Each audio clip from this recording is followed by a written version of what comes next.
Assalamualaikum warahmatullahi wabarakatuh. Perkenalkan, nama saya Trinity, kelas 1B jurusan Pendidikan Bahasa Arab, Fakultas Ilmu Tarbiyah dan Keguruan, IAIN Sultan Amai Gorontalo. Adapun tujuan saya membuat video ini adalah untuk melengkapi tugas mata kuliah ilmu filsafat, yang mana mata kuliah ini diampu oleh Bapak dosen Firman Sidik MPDI. Adapun materi yang akan saya bawa kali ini adalah tentang etika, moral, dan bertanggung jawab. Yang pertama, etika. Etika secara bahasa yaitu kata dari bahasa Yunani ethos, yang artinya tampak dari suatu kebiasaan. Sedangkan pengertian etika secara umum adalah aturan, norma, kaidah ataupun tata cara yang biasa digunakan dalam pedoman atau asas suatu individu dalam melakukan perbuatan dan tingkah laku. B. Pengertian etika menurut para ahli. Menurut Aristoteles, etika terbagi menjadi dua, yaitu terminus technicus dan maner enchutum. Terminus technicus merupakan etika sebagai ilmu pengetahuan yang mempelajari problema tingkah laku atau perbuatan manusia. Sedangkan maner enchutum merupakan pengkajian etika berkaitan dengan tata cara dan adat yang melekat dalam diri individu serta terkait dengan baik dan buruknya tingkah laku, perbuatan ataupun perilaku individu tersebut. 2. Menurut Profesor Robert Salomon, menurutnya etika adalah karakter atau kepribadian suatu individu atau hukum sosial yang mengendalikan, mengatur, juga membahas terkait perilaku individu. C. Ciri-ciri etika, yaitu etika bersifat mutlak atau absolut, yang berarti sebuah etika berlaku untuk siapa saja, di mana saja, dan kapan saja. 2. Etika tetap berlaku meskipun tanpa didiskusikan oleh orang lain. Umumnya, etika tetap berlaku meskipun tidak disaksikan oleh siapapun. 3. Etika berhubungan dengan cara pandang batin manusia. 4. Etika berhubungan dengan perbuatan, perilaku, dan tingkah laku manusia.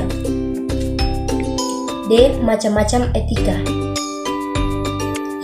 Etika berdasarkan jenisnya terbagi menjadi dua, yaitu etika normatif dan etika deskriptif. Etika berdasarkan cakupannya. 1. Etika khusus. 2. Etika umum. 3. Etika berdasarkan lingkungannya, yaitu yang pertama ada etika khusus dan yang kedua ada etika sosial. Kemudian ada etika berdasarkan sumbernya, yaitu 1. Etika teologis, 2. Etika filosofis. E. Fungsi etika. 1. Sebagai tempat untuk mendapatkan pandangan atau perspektif kritis yang berhadapan langsung dengan berbagai suatu moral yang membingungkan. 2. Guna pandangan atau orientasi etis ini perlu adanya mengambil suatu sikap yang wajar dalam situasi dan kondisi masyarakat yang majemuk.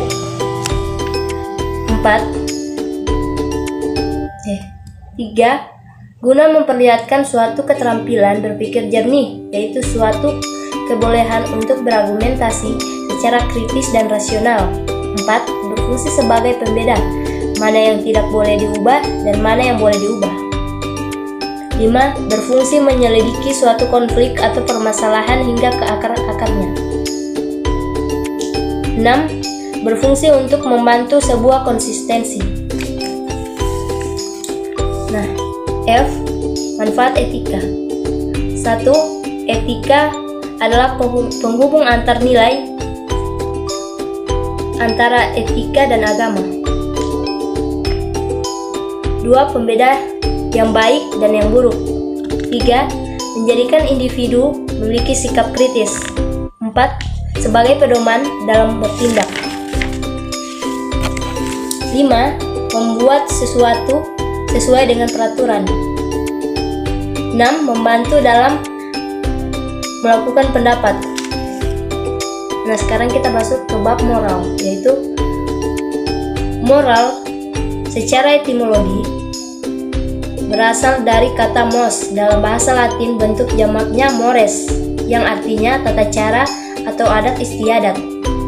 Moral adalah rangkaian nilai tentang berbagai macam perilaku yang harus dipatuhi. B. Pengertian moral menurut para ahli. 1. Menurut Chaplin, moral adalah segala akhlak yang cocok dengan ketentuan sosial atau mencakup hukum atau adat kelaziman yang menata tingkah laku. 2. Menurut Al-Ghazali, menurut beliau, moral adalah perangai atau watak tabiat yang menetap kuat dalam jiwa manusia dan merupakan sumber timbulnya perbuatan tertentu dari dirinya secara mudah dan ringan, tanpa perlu dipikirkan dan direncanakan sebelumnya. C. Ciri-ciri moral. 1. Berkaitan dengan tanggung jawab. 2. Berkaitan dengan hati nurani. 3. Mewajibkan secara absolut. 4. Bersifat formal. D. Macam-macam moral, yaitu 1. Moral ketuhanan, yaitu moral yang berkaitan atau berhubungan dengan keagamaan atau religius. 2. Moral ideologi dan filsafat, ialah segala hal yang berhubungan dengan semangat kebangsaan, loyalitas kepada cita-cita bangsa dan negara. 3. Moral etika dan kesusilaan. Moral etika dan kesusilaan yakni beberapa hal yang berkaitan dengan masyarakat, bangsa, dan negara secara budaya dan tradisi. 4. Moral disiplin dan hukum. Moral disiplin dan hukum adalah salah satu yang berhubungan dengan kode etika profesional dan hukum yang berlaku di masyarakat dan negara. E. Tujuan moral. Tujuan moral adalah untuk mewujudkan harkat dan martabat manusia melalui pengalaman nilai-nilai dan norma. F. Fungsi moral, untuk menjamin terwujudnya harkat dan martabat pribadi seseorang dan kemanusiaan. Sekarang kita masuk ke bab tanggung jawab. Itu A. Pengertian tanggung jawab. Secara harfiah, tanggung jawab adalah suatu kondisi di mana seseorang harus menanggung sesuatunya secara sendiri, meskipun dirinya disalahkan sebagai penerima beban yang disebabkan oleh pihak lain. B. Ciri-ciri tanggung jawab. 1. Menentukan jalan yang benar. 2. Mempunyai komitmen dalam menjalani sebuah tugas. 3. Menepati janji. 4. Memiliki keberanian yang menanggung segala risiko dan perbuatannya. 5. Menjalankan tugas sesuai standar yang baik. C. Jenis-jenis tanggung jawab. Yang pertama, tanggung jawab terhadap diri sendiri. 2. Tanggung jawab kepada keluarga. 3. Tanggung jawab terhadap masyarakat. 4. Tanggung jawab kepada Tuhan. 5. Tanggung jawab terhadap bangsa dan negara. Dan poin terakhir adalah manfaat tanggung jawab. Yang pertama, akan dihargai oleh orang lain. 2. Akan dipercaya oleh orang lain. 3.